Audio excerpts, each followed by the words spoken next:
This is one of the most frustrating sentences in the English language for learners, but today I'll show you how to master it. If nothing else, it's a good party trick. In today's video, I'll be breaking down this fun English sentence, explaining what each word means, and giving you tips on how to pronounce all of those words that look so much alike. So let's jump right in.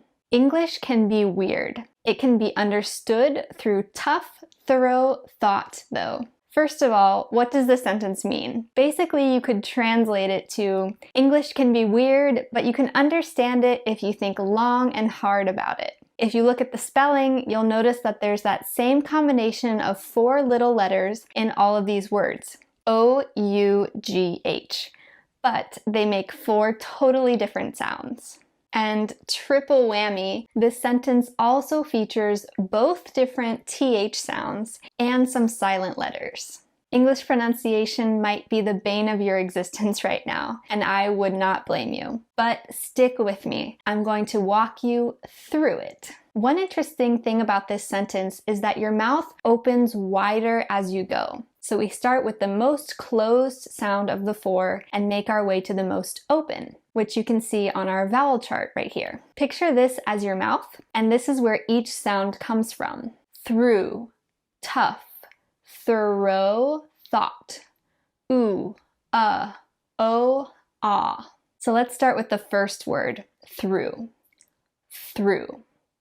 This is a common word in English, so you'll definitely need to know how to pronounce it.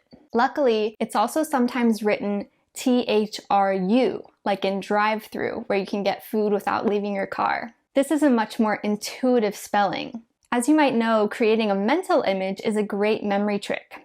So I'm picturing a big, flashing neon sign above my favorite fast food restaurant. If you can associate some movement, like flashing, and an emotion, for instance, how satisfying it feels to take the first bite of a yummy burger, the memory will be even stronger. You'll also need to know which TH sound to use for this word. In this case, it's the unvoiced one, which means that you don't vibrate your vocal cords. Instead, your tongue starts in between your teeth, and you push air through them. And then your tongue slides back through your teeth into your mouth. Through.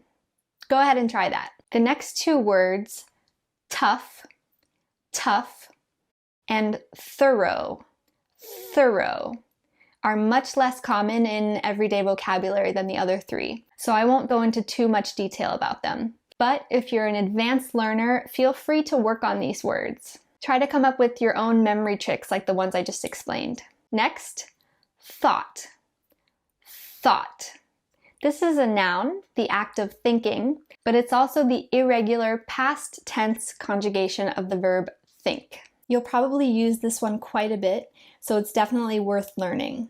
As for the O-U-G-H sound, it's the widest open vowel, ah, almost like a yawn. Thinking takes a lot of energy, so if you thought too much, you might be tired and... It also rhymes with bought and fought, so if you know either of those words, you could try to remember it that way. The TH sound in this word is the same as the previous one we talked about. Th. And last but not least, though. Though. This is another word that you probably won't be able to avoid for very long, since it's used pretty frequently. The trick to this one is that the second half of the word is totally silent. U-G-H, or ugh, and that's probably what you're thinking about English pronunciation right now. For this one, you'll also need the voiced TH sound, th, th.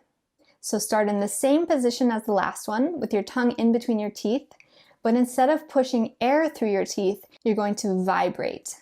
Though, though.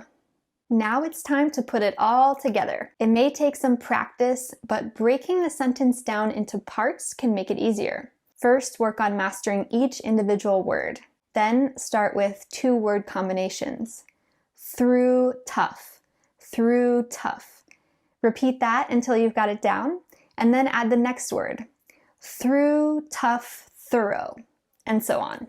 It's definitely possible to learn all of these sounds, but as you can tell, English pronunciation isn't a walk in the park.